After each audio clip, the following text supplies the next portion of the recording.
Let's go to our extras. It said we unlocked all the characters for episode 4, so let's go through them. Let's see, this is new. Silver bullets. The wolf's weakness. You know, I talked to somebody earlier this week. I think it was gaming 32700. I talked to that person and they mentioned that silver bullets did kill the wolf. Okay, the legends of great and magical wolves often make mention of their weakness against weapons made of silver.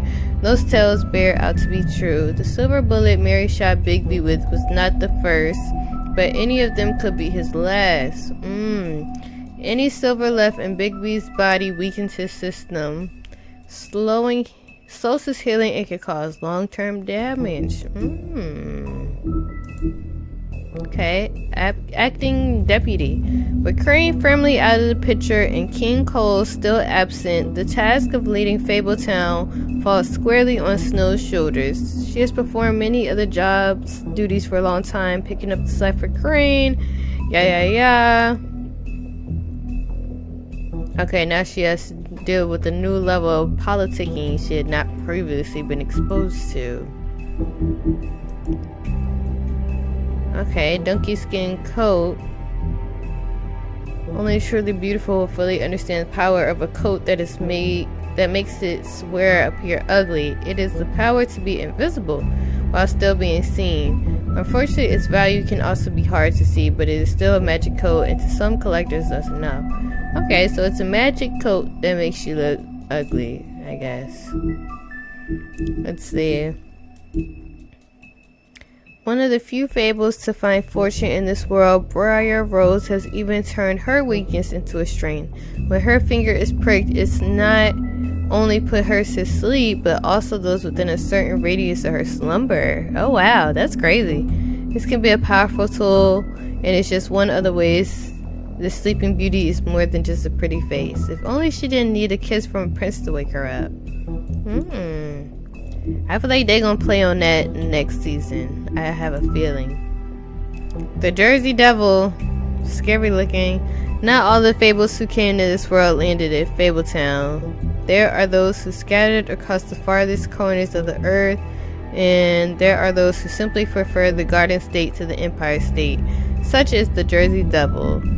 Reports of its appearance have varied, although most accounts make mention of leathery wings. But an encounter with a certain acts of legend some years ago has temporarily rendered that feature absent. Okay. Alright, we know about the X. This is my suspect. Well, it was. Okay, well I guess he's off the list. The only thing I was thinking was because the one that had the suit and everything, and he said he was chopping. It was a former serial killer, so I mean, I feel like I had pretty good reason to believe it was him. One might think that Bluebeard donates funds to the Fabletown government for nefarious purposes, seeking special favors, What he really wants is stability and strength. Fabletown exists to insulate him from the Mundy world. As much as his money can be a sword, it can also serve as a shield. Okay. Johan. His name is often said in the same breath as that of the baker and candlestick maker of Fabletown, and like those other tradesmen, Johan the butcher's storefront has served Fabletown for ages. Fresh cuts, exotic meats, and even full sides of beef for the vigorous appetites. Quality of his products declined, and his business turned into a front operation for the crooked man. Some have started to wonder if they ever really knew Johan. Dang, Johan really was innocent in all this. Let's see. The Crooked Lair. Occupying a desanctified church, this is just one of many locations the Crooked Man's operation uses to run the Fabletown underworld. Its lounge atmosphere makes for a comfortable meeting place, unless you are an unwelcome guest.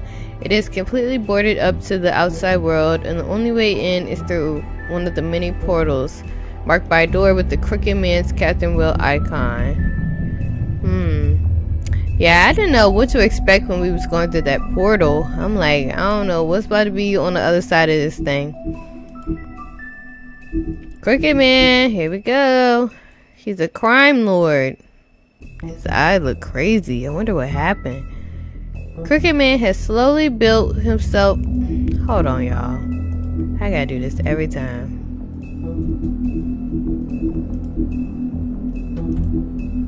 Please.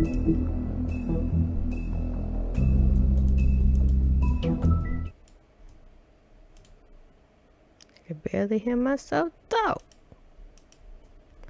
Alright, let's go back.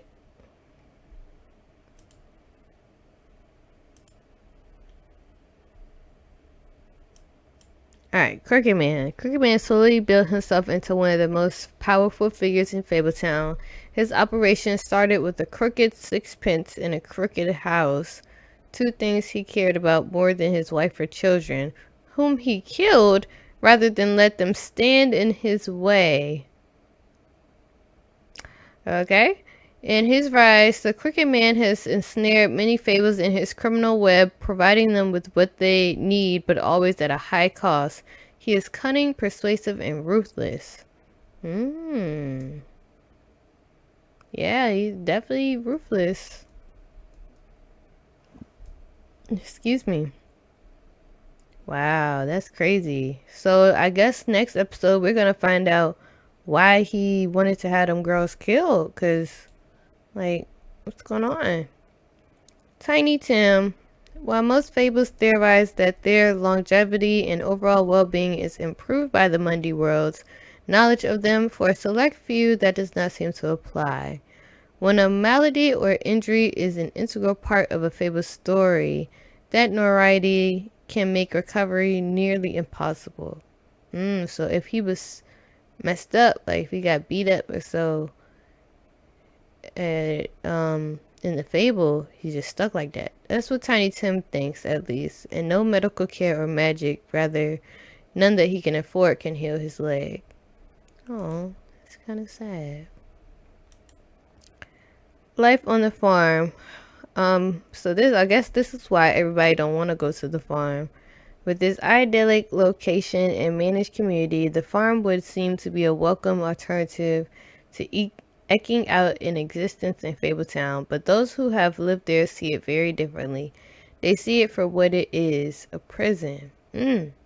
Place where you are free to be who you are and do whatever you please, except leave. It doesn't help that while fables who appear human do not have to worry about being sent to the farm, they always seem to fill the leadership roles there. Dang, so it's really like a prison, like they can't leave. That's crazy. Which one didn't we look at? I guess we could look at the X. Woodsman's axe, ensorcelled by druids. Once just a simple tool for felling trees, the axe became much more when it was ensorcelled by druids and marked with their runes. But it truly became an object of legend when the woodsman used it to slice the big bad wolf from nape to neck in protection of Little Red Riding Hood. It may carry old world charm, but its simplicity of design and quality workmanship make it an effective tool or weapon even today. Okay. Alright, so we unlocked a lot. We unlocked all of them in episode 4. And next week, or maybe week after next week, we're gonna when we on to our next game, before we start that one, or maybe, I don't know, I still gotta see how I'm gonna go about it, but I will try to see which ones we missed, which ones we didn't unlock, because how many is it? 1, 2, 3, 4, 5, 6. Yeah, we didn't unlock 6 fables. I mean, maybe they just weren't important to the story, but, you know. And we got, what's that? 8? No, yeah, 8 to unlock the next one. So still 8 people we haven't met yet. Alright, let's go through these achievements real quick. Okay, we got Welcome to Fabletown. Completed chapter 2 of episode 1. Chapter 3 of episode 1. The Long Goodbye. Frog or the Prince. Okay. Panic in the Parlors. Can you click it? Or is it just achievement? Okay. Can't click it. It's not letting me click. Oh. It's not letting me click it, so I guess it's just an achievement. Okay. Okay, so this is the one we didn't. This is one of the ones we didn't get. Unlock all Book of Fables entries in episode 1. So we didn't unlock Novice Librarian. Okay. Okay, that'll make it easier to look up. So yeah, I should have it by next week which one we didn't unlock. Okay, we got Right to an Attorney, Breaking Point, Sisters, Made Them Cry. Can I get a fresh set of towels? No Respect for the Dead. Okay, we didn't get Apprentice Librarian because we didn't get the other one. So maybe it's just kind of like a domino effect where we didn't get the first one, so we're not gonna get the other ones. Promising Leads. Okay. Belly full of stones. What big eyes you have. Huff and Puff. Severe case of lycanthropy. I don't know how you say that. Enchanted Land of New York City. Okay, so yeah, we just didn't unlock all the librarian related ones. But when were we in the library? Maybe that's the point. We weren't. Okay, Once Upon a Time. That was this episode 4. That was a wolf who ruled the land. He was much feared, but soon he mended his evil ways, and all were happy. Master Librarian. Oh, so maybe it has to do with Bumpkin. Maybe that's what it is. The librarian stuff has to do with Bumpkin. Because we got the last one. Okay. Beginning of the end. Okay, I'm not going to look at these ones yet. But yeah, that's our achievements. That's all the characters. Thanks for coming out, y'all. Appreciate y'all. Thank y'all as always. And I will see you guys next Monday for our finale of The Wolf Among Us. Bye.